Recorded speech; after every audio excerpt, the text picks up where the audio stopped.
ಒಂದು ಹೆಸರು ಕೇಳಿದ್ರೆ ನಡೆಯೋದು ಹಿಸ್ಟರಿ.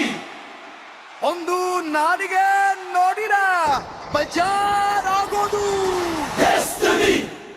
ಕಣ್ಣು ನೋಡಿದೆ ಬೆಂಕಿ ಸ್ಪಾರ್ಕ್, ನಾಡಿಗೆ ಇದ್ರೆ ರಾಘು ಶೇಖರ್. ಹೆಸರು ಹೇಳಿದ್ರೆ ಜನ ರೋರೋ, ಅವನು ಬಂದರೆ ಮಸು ಓವರ್ಲೋಲು.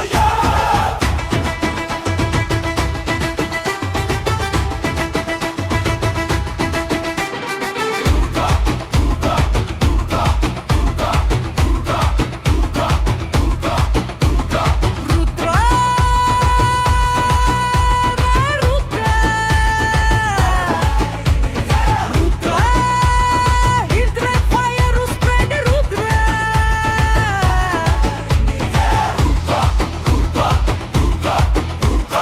ಕಣ್ಣು ನೋಡಿರೆ ಬೆಂಕಿ ಸ್ಪಾರ್ಕ್